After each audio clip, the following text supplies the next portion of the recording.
Have you seen that person? Their house is always clean, not just on weekends. Always. You walk in on a random Tuesday, and everything is in its place. The kitchen is clear. The bed is made.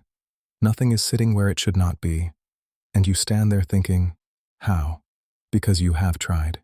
You cleaned everything on Saturday. By Wednesday it looked like a storm passed through. So what is actually different about them? Because it is not discipline. Something else is going on inside their head. And once you understand what that is, everything makes sense. 1. Their brain does not see cleaning as a task. Most people treat cleaning like something on a list, something to get done and check off, so they avoid it until it becomes too much to ignore. Then they do a big clean. Then the cycle repeats. But people who never let their house get messy do not operate this way. For them, cleaning is not an event. It is just part of moving through their space. They put the cup back immediately. They wipe the counter right after. They do not let things accumulate because they never decided accumulating is an option. Psychology calls this automaticity, a behavior repeated so many times it no longer requires a decision. They are not choosing to be clean every day. They are just being who they are. 2. Their environment is connected to their mental state. This is the part most people never realize. Environmental psychologists have found that the space you live in is constantly sending signals to your nervous system. Every pile of clothes, every dish in the sink, everything sitting in the wrong place. Your brain registers all of it as unfinished business. And unfinished business costs you mental energy all day long, even when you are not thinking about it. A Princeton University study found that physical clutter directly interferes with your ability to focus. It overloads your brain quietly. This is why a messy room does not just look bad. It makes you more tired, more anxious, and slower without you realizing where it is coming from. People who keep a clean house know what it feels like when their space is clear. Their brain exhales.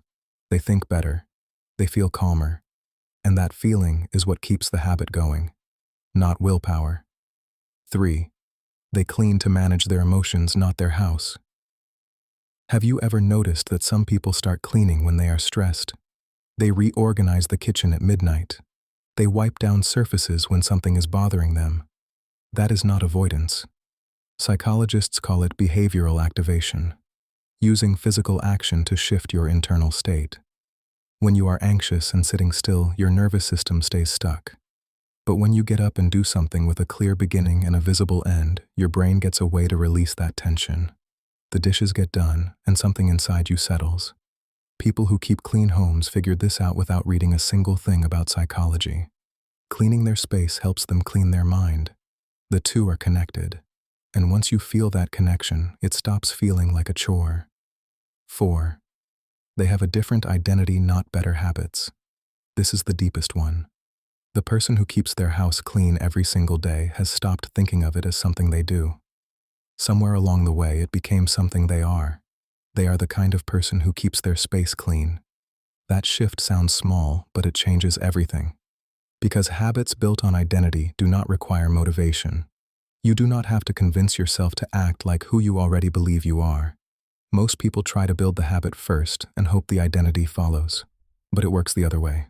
The moment you start seeing yourself as someone who maintains their space, the internal resistance quietly disappears. 5. Their home is a message they send themselves every day. When you walk into a clean, ordered space every morning, something in you responds to that. Something relaxes. Something says, "This is taken care of.